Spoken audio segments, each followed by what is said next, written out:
Ad Astra, my fellow space exploration and human space flight enthusiasts. Polaris Dawn is part of the 19 people that are in orbit around Earth right now. That is a new record and it deserves applause. I say Polaris Dawn has probably pushed the boundaries of commercial space experimentation further than any other mission before it. Now, Polaris Dawn, if you don't know, was launched by SpaceX just 4 days ago, and yesterday they did a spacewalk. Two of them, actually, two people of the four crew did an extravehicular activity which actually put them in a very select, a very elite group of people. This was the first time that four people were exposed to the vacuum of space together. And I must say that it takes guts to get that glory. And a huge shout out, of course, to SpaceX and Polaris for completing their mission objectives. Now we await their safe return to Earth when they splash down off the coast of Florida in a couple of days. And they have been through the Van Allen radiation belts and they have hit the orbital high apogee mark further than anybody who had not gone to the moon before. So very, very proud moment, not just for SpaceX and Polaris, which are American companies, but for humanity as a whole. And that is why space exploration is so important. It gives humanity a common goal to make life multiplanetary, as has been made famous by Elon Musk. But even before Mr. Musk was getting into space exploration, we had visionaries like Isaac Asimov and Arthur C. Clarke and many before them, Jules Verne for example, who actually imagined what life would be like beyond our planet, beyond our little blue marble, beyond the pale blue dot that the Earth occupies in the universe. And that is why I think it's important to continue to push the boundaries of space exploration, and not just for a very far in the future science fictional scenario. For today's humanity to live better lives, it's very important that technologies that are developed for space exploration, technologies which make use of the space economy which is coming up, are implemented and make society better on Earth. And somehow maybe we can act together like a species instead of infighting and being stupid, for lack of a better word. And I think it's just imperative for us to band together and to make sure that our common goals are aided by science and technology to make lives better.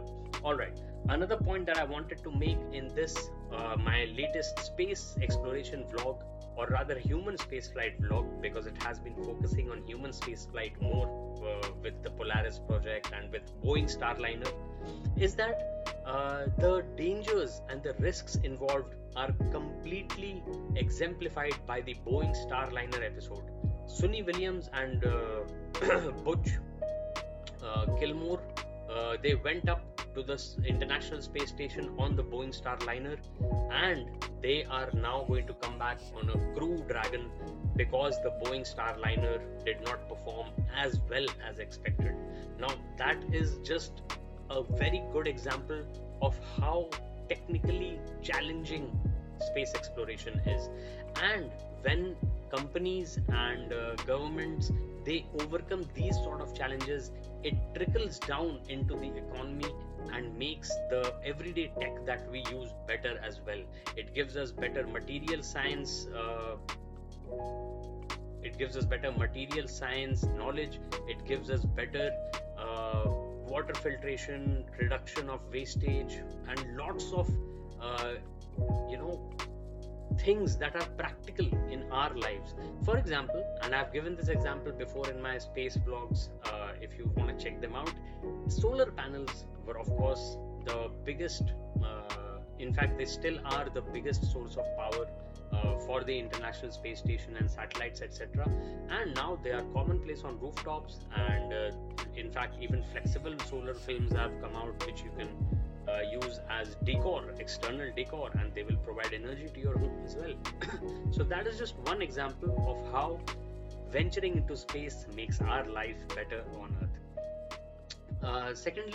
Thirdly, in fact, I will say that the economy that is coming up, as I mentioned before, is going to absolutely launch like a rocket, to use a space based pun.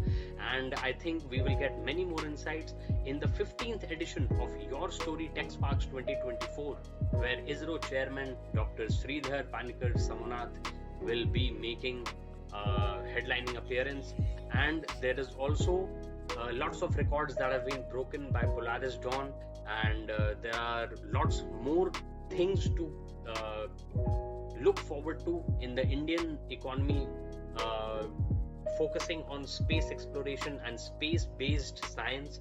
So Agni Cool Cosmos, of course, just recently successfully test launched their Agni Ban payload carrier rocket, which had a 3D printed engine. So I'm just amazed and very excited at how well space exploration and human space flight are coming up in this, I would say, truly the space age of humanity. And I hope that we can get past Earth's orbit more frequently, make a lunar base like China and Russia are planning, cooperate internationally, and look beyond our differences at a societal level and work together on a planetary level. And that is why I love the Planetary Society, and I love all the science fiction that has been laid out before us, almost like a blueprint for the future by Carl Sagan, being taken forward by Neil deGrasse Tyson. And this I'm talking about real science, all right, not the science fiction of Asimov or Clarke that I had mentioned before, or so many luminaries, who have shown us the way forward. And I just hope that in the future we manage to push the boundaries of human space flight. And I hope that within my lifetime, humans do make it to Mars and maybe back safely. But that remains a long shot right now. But we can only hope for a good future. Like I always say, 6Rsm is where my mind goes, working for the best future, but focusing on the present, on the upcoming short-term present, so that the long-term future is awesomax.